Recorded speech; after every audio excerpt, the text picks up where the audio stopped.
आप सबका यहाँ एआईसीसी हेडक्वार्टर्स में स्वागत है। आज हमारी ऑल इंडिया किसान कांग्रेस की कार्यकर्ताओं की, ऑफिस बेयरर्स की एक मीटिंग थी। मीटिंग का मकसद ये था कि ऑलमोस्ट इन मिड नवंबर जो हमारे नए अध्यक्ष बने हैं खड़गे जी, उनसे बात करके हम एक प्योरली ऑल इंडिया किसान कांग्रेस के कार्यकर्ताओं का, वर्कर्स का, ऑफिस बेयरर्स का, सारे देश का एक यहाँ सम्मेलन करवाएंगे ऑल इंडिया कांग्रेस कमेटी के यही इसी दफ्तर में। वो लगभग मिड नवंबर में होगा और जो समस्याएं हैं जो किसानों की सारे देश की, उनके ऊपर खुल के चर्चा होगी, क्योंकि 20 नवंबर से पार्लियामेंट शुरू हो रही है। मैं चाहूँगा कि पार्लियामेंट में भी किसान और खेत मजदूर, गरीब आदमी का, उनका ज़्यादा से ज़्यादा मुद्दे जो हैं वो पार्लियामेंट में उठाए जाए। कारण ये है कि अनफॉर्चुनेटली जो बीजेपी की गवर्नमेंट चल रही है पिछले 8 साल से, there is no concrete agriculture policy at all for the country. कुछ भी नहीं है, सिर्फ एमएसपी ऐलान कर देना, और वो भी ऐलान इतना मियागर है, इतना थोड़ा है। जितनी फसलों के ऊपर उन्होंने ऐलान किया है वो 2% से लेकर के 9% इंक्रीज तक है, जबकि अकेला डीजल पिछले कुछ सालों में has not only gone sky rocketed but almost double the price. आज देश में डीजल की कीमत तकरीबन 90 रुपए लीटर है, और ये सबसे ज्यादा बड़ा इनपुट है किसी भी एग्रीकल्चर क्रॉप के लिए। इसके अलावा जो हमारे फर्टिलाइजर्स हैं, जो हमारे पेस्टिसाइड्स हैं, आप ह्यूमन रिसोर्स की, लेबर की कॉस्ट देखो कहाँ चली गई है। एक आम मजदूर अगर दिहाड़ी है जो दिन में, वो इस वक्त 500-600 रुपए की दिहाड़ी कम से कम नॉर्थ इंडिया में इतनी मांग रहे हैं, और लेबर की कॉस्ट बढ़ने से टोटल एग्रीकल्चर एग्रेरियन इकोनॉमी की कॉस्ट जो है वो बहुत एड ऑन होती है। दूसरे इंप्लीमेंट्स, इनपुट्स, ट्रैक्टर्स, मशीनरी, पहली बार है कि इस सरकार ने जो एग्रीकल्चर के इंप्लीमेंट्स हैं, एग्रीकल्चर की इनपुट्स हैं, सारी चीज़ों के ऊपर जीएसटी लगा रखी है। और अगर कोई केयरफुली कैलकुलेट करे, जितनी एमएसपी हमारे को देने की कोशिश कर रहे हैं, उससे कई गुना ज़्यादा कॉस्ट ऑफ इनपुट जो है वो फार्मर्स की बढ़ चुकी है, जिसके कारण कंसिस्टेंटली जो किसानों का और खेत मजदूरों का जो ट्रेंड है सुसाइड्स का, और जो कर्जे का ट्रेंड है, वो बहुत तेजी से बढ़ रहा है। हमारे पंजाब में, हालांकि it is one of the most progressive state and we are considered the most progressive agrarian economy, लेकिन पंजाब की अगर आपको बात बताऊं तो 1 लाख करोड़ से ज्यादा कर्जा पंजाब के किसान, छोटे और दरमियाने के ऊपर है। और पंजाब जैसी स्टेट सबसे ज्यादा सुसाइड फार्मर्स, आम आदमी पार्टी की गवर्नमेंट है पिछले 7 महीनों से, वहां पर कम से कम 60 से ज्यादा किसान कर्जे की मार ना झेलते हुए वो सुसाइड कर चुके हैं। और यही ट्रेंड सारे देश में है, यही ट्रेंड कर्जे का है और यही ट्रेंड सुसाइड्स का सारे भारत में चल रहा है। इसलिए जो एमएसपी इंक्रीज की गई है, वो जो मोदी साहब और बीजेपी बोलते थे कि हम स्वामीनाथन कमेटी का फॉर्मूला लागू करेंगे एमएसपी तय करने के लिए, और जो भी कॉस्ट होगी इनपुट की उसको सबको कैलकुलेट करके over and above we will be paying 50% profitable MSP. लेकिन वो बहुत बड़ा झूठ साबित हुआ। अगर आप आज की बात कर लें तो जो पैडी की कीमत है, अगर स्वामीनाथन कमेटी की रिपोर्ट से पैडी और वीट की, आप गेहूं की बात करें, तो इनकी कीमत आज कम से कम 4-4 हज़ार रुपए क्विंटल से ज्यादा होनी चाहिए, लेकिन उससे आधी हैं सिर्फ। इसलिए बीजेपी का पर्दाफाश हुआ इस बात के ऊपर। और सबसे बुरी बात है कि इतना बड़ा आंदोलन हुआ किसानों का, 600 से 700 किसान, अनफॉर्चुनेटली उनकी मौत हो गई दिल्ली के बाहर बैठते हुए। उन्होंने जब आंदोलन खत्म किया तो बीजेपी ने प्रॉमिस किया था कि हम आपको एमएसपी गारंटीड लॉ देंगे। अब 1 साल के बाद उस गारंटीड लॉ से भी भाग रहे हैं। और जो कमेटी बनाई है एमएसपी के लिए 26 मेंबर, उसमें सारे, it is non representative in character. उसमें सारे, यहाँ तो वो किसान ऑर्गेनाइजेशन है जो पहले ही प्रो बीजेपी हैं, जो आंदोलन के वक्त भी किसानों के साथ नहीं खड़ी थी, बीजेपी सरकार के साथ खड़ी थी, या उसमें बहुत सारे अफसर हैं उसका जो चेयरमैन है वही टेक्निकली एरोनियस है, एक आईएएस अफसर, रिटायर्ड एग्रीकल्चर सेक्रेटरी, जिसको खेती के बारे में, मजदूरों के बारे में, जमीन के बारे में कुछ इल्म नहीं है। इसलिए वो जो एमएसपी की गारंटी लॉ को लेकर के भागे हैं, उस पर भी ये हम यहाँ जो हमारा किसान सम्मेलन होगा उसके ऊपर चर्चा होगी।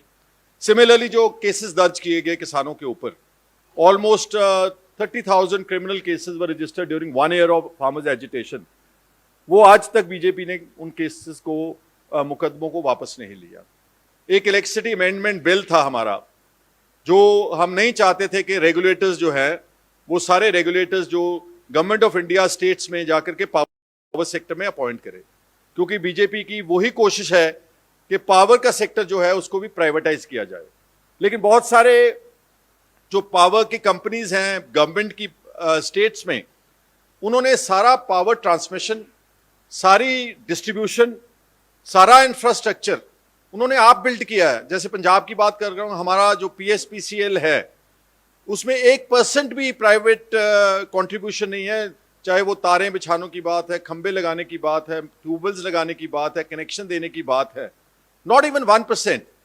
बट इलेक्ट्रिसिटी अमेंडमेंट बिल के हिसाब से जो होगा रेगुलेटर, जो पॉलिसी होगी वो केंद्र सरकार अपनी मर्जी से बना।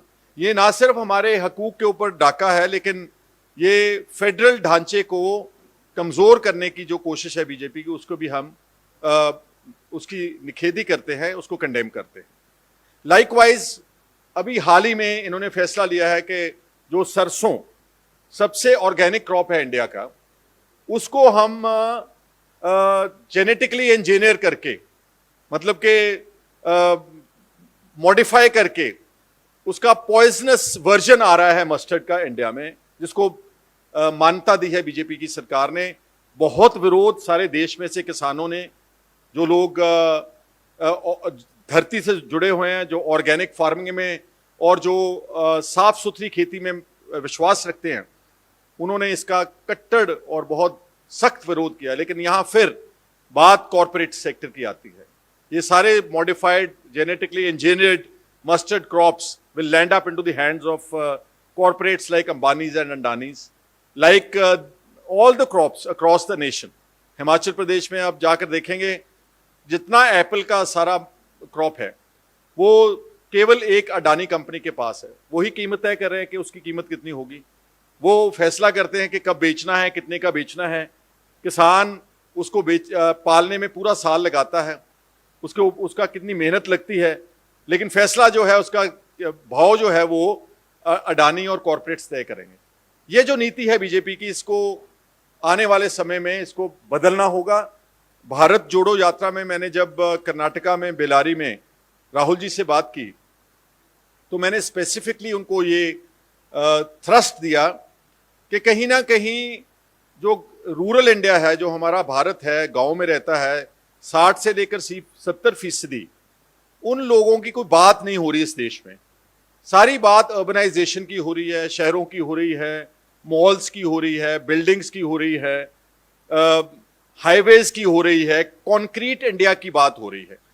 जो देश गांव में रहता है उसकी बात कोई नहीं कर रहा।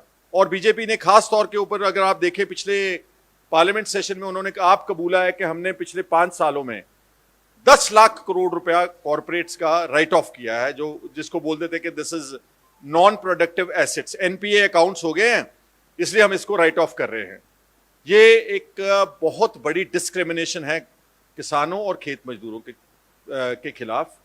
इसके बहुत मुकाबले पर थोड़ा कर्जा किसानों का सारे देश में, बहुत थोड़ा, अगर बीजेपी चाहे तो उस कर्जे को हटा सकती है, माफ कर सकती है, लेकिन क्योंकि उनकी नीति किसान विरोधी है, खेत मजदूर विरोधी है, इसलिए कोई काम वहां पर भी इस बात पर कुछ नहीं हो रहा।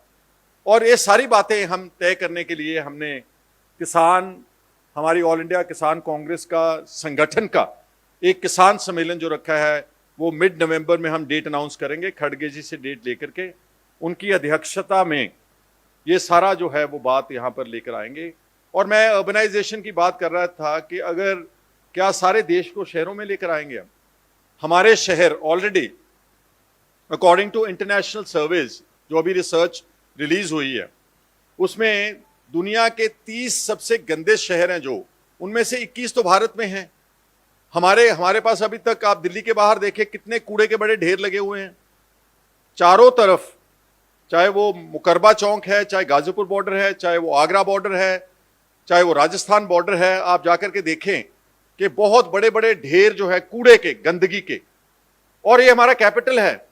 सारे देश में जो सॉलिड वेस्ट है अभी उसका प्रावधान, उसका कोई सोल्यूशन अभी तक सरकार नहीं निकाल सकी। तो आप चाहते हैं कि सारे भारत के गांव के लोगों को भी उठा करके शहरों में ले आए, और गंदगी डालें, और प्रदूषण और पोल्यूशन और गुर्बत और गरीबी। इसलिए जो हमने राहुल जी से बात की और उन्होंने प्रॉमिस किया है कि 2024 में जो हमारा मैनिफेस्टो बनेगा कांग्रेस पार्टी का, a large portion of the thrust both economically and socially will be given to the farmers and farm laborers of this country।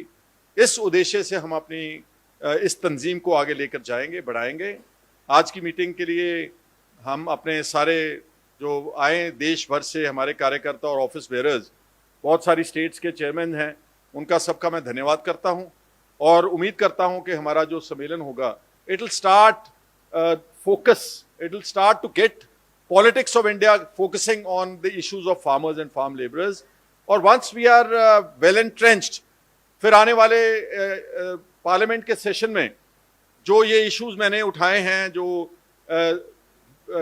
किसानों के साथ ज्यादती हो रही है, अब आप देखें कि जो लैंड एक्विजिशन है दिल्ली में ही, ग्रेटर नोएडा में, और दूसरी तरफ मानेसर के एरिया में जो आप एक्सप्रेस हाईवेज के लिए जमीन इकट्ठी कर रहे हैं पंजाब में, बल्कि नॉर्थ इंडिया में जो जा रहा है दिल्ली जम्मू कटरा एक्सप्रेस वे, करोड़ों रुपए पर एकड़ की जमीन, वो उसको बोलते हैं पंजाबी में कौडियों के भाव, बिल्कुल थ्रो अवे प्राइस के ऊपर बीजेपी जो है वो किसानों को मजबूर कर रही है। मानेसर में भी धरना चल रहा है और नोएडा में भी किसान जो हैं वो बहुत परेशान हैं। तो आने वाले दिनों में हम उनको भी विजिट करेंगे, उनके इश्यूज को भी हाईलाइट करेंगे और उम्मीद करता हूं कि कांग्रेस एंसुइंग पार्लियामेंट सेशन में फार्मर्स के और फार्म लेबरर्स के इश्यूज को बहुत तेजी से उठा करके इस देश के जो बहुत गिनती 60-70% गाँव में रहने वाले लोग हैं उनका समाधान जो है वो निकाला जाएगा। आप सबका आज AICC में मीडिया कवरेज के लिए आने के लिए धन्यवाद।